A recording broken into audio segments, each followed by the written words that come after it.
Why is Captain America able to become the leader of the Avengers? Among the three giants, Iron Man has limitless money and technology. Thor was born with godlike power. But Captain America?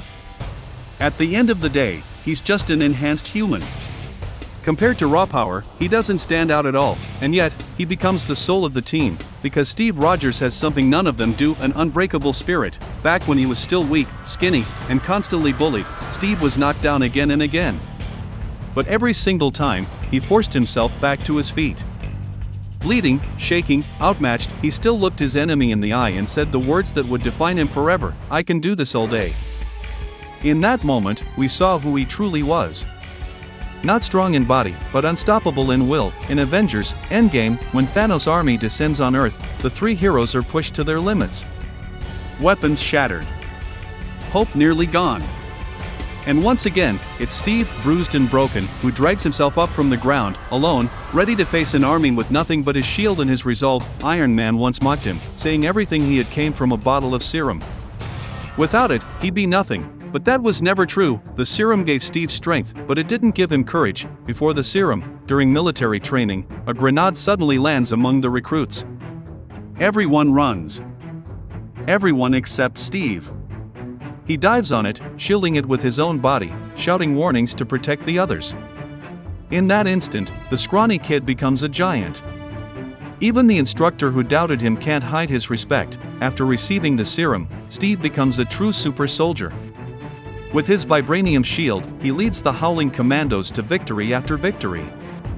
And when the final battle comes, he chooses sacrifice, crashing the plane into the ice to save millions, disappearing for 70 years. When he returns and joins the Avengers, he proves himself again and again. He stands his ground against Thor.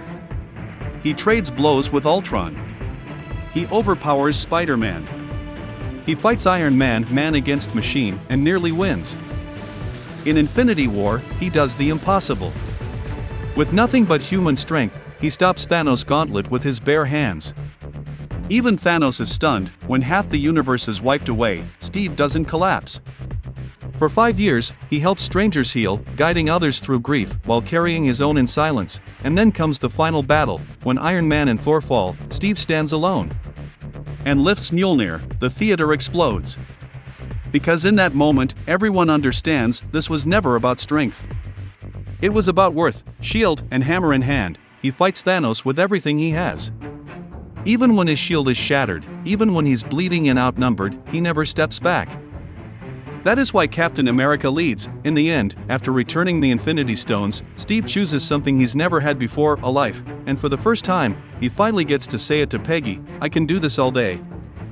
Captain America was never the strongest Avenger, but when everything fell apart, he was always the last one standing. To me, that's what a true leader is: not the one with the most power, but the one who never quits, even when hope is gone. So what do you think? Was Steve Rogers worthy because he was strong, or was he strong because he was worthy? Let me know in the comments.